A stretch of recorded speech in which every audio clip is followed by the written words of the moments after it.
আসসালামু আলাইকুম। ইংলিশ চ্যানেলে আপনাদের স্বাগতম। আজকের বিষয়ে আপনারা দেখতে পাচ্ছেন যে কমপ্লিটিং সেন্টেন্স। কমপ্লিটিং সেন্টেন্স আপনার এসএসসি, এইচএসসি জব এক্সামের জন্য খুবই গুরুত্বপূর্ণ। এখন কমপ্লিটিং সেন্টেন্সটা মূলত কি?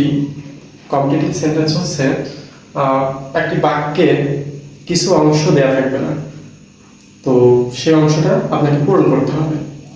এই পূরণ করার নাম হচ্ছে কমপ্লিটিং সেন্টেন্স। মানে আপনাকে একটা বাক্যের কিছু অংশ দেয়া থাকবে আর কিছু অংশ দেয়া থাকবে না, আপনাকে ওই বাকি অংশটা পূরণ করতে হবে। এখন আমি আজকের আলোচ্য বিষয়সমূহ এগুলো রেখেছি। প্রথমত অ্যাজ ইফ বা অ্যাজ দোর ব্যবহার, দল দোর ব্যবহার, এরপর সিন্স আর অ্যাজ এর ব্যবহার, লেস্টের ব্যবহার, সো দ্যাটের ব্যবহার, সো ডট অফ দ্যাটের ব্যবহার, আনলেসের ব্যবহার, টিল আনটিলের ব্যবহার। আপনাদের এই টপিকগুলো আপনারা নিজেরাও জানেন, এগুলো খুবই গুরুত্বপূর্ণ এসএসসি, এইচএসসি অথবা যে কোনো জব এক্সামের জন্য। কারণ এই টপিকগুলো থেকে প্রায় দেখে থাকি আমরা এসএসসি, জিএসসি অথবা এইচএসসি অথবা কোনো জব এক্সামে প্রশ্ন হয়ে থাকে। তো আমি প্রথমে যে টপিকটা নিয়ে আলোচনা করব সেটা হচ্ছে অ্যাজ ইফ বা অ্যাজ দো। অ্যাজ ইফ বা অ্যাজ দোর অর্থ হচ্ছে এমনভাবে যেন। অ্যাজ ইফের মূলত দুইটা কন্ডিশন আমাদের শেখা লাগে। প্রথম কন্ডিশন হচ্ছে অ্যাজ ইফের বা অ্যাজ দো প্রথমে যদি প্রেজেন্ট টেন্স থাকে। এখানে প্রেজেন্ট টেন্স বলতে প্রেজেন্ট ইনডিফিনাইট এমন না, প্রেজেন্ট ইনডিফিনাইট হতে পারে, প্রেজেন্ট কন্টিনিউয়াস হতে পারে, প্রেজেন্ট পারফেক্ট হতে পারে, প্রেজেন্ট পারফেক্ট কন্টিনিউয়াস হতে পারে, যে কোনো টেন্সই হতে পারে অ্যাজ ইফের আগে। তাহলে অ্যাজ ইফের পরে আপনাকে অবশ্যই পাস্ট ইনডিফিনাইট ব্যবহার করতে হবে। তো ঠিক আছে, আমরা একটা এক্সাম্পল দেখে নিই, দেখলে আরো বেশি ক্লিয়ার হতে পারবো। যেমন এখানে একটা উদাহরণ আছে, হি স্পিক্স অ্যাজ ইফ। আপনাকে এই অংশটুকু দেয়া থাকতে পারে পরীক্ষাতে, তো আপনাকে এইটুকু পূরণ করতে হবে।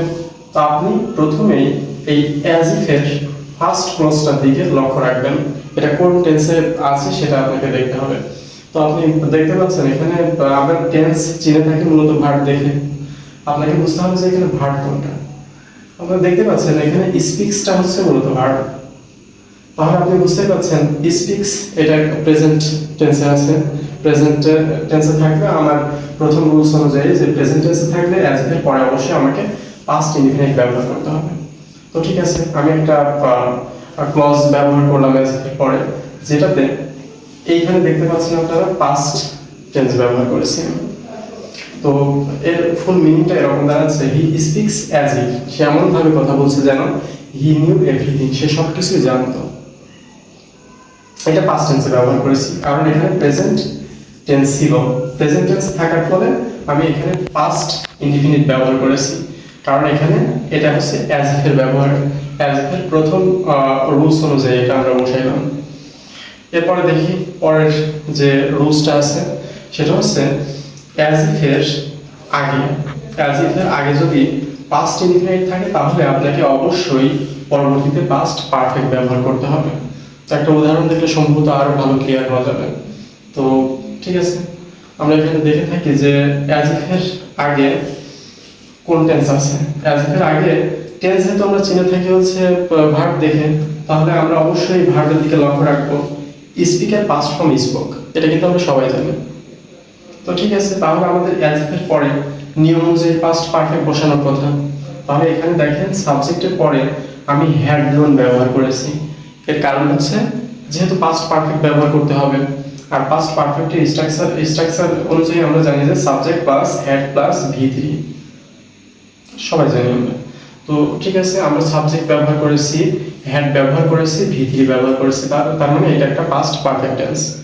তো এটা আপনার তাহলে প্রথমটা পাস্ট ইনডিফিনিট থাকলে অবশ্যই পরের ক্লজটা পাস্ট পারফেক্ট দিয়ে কমপ্লিট করতে হবে।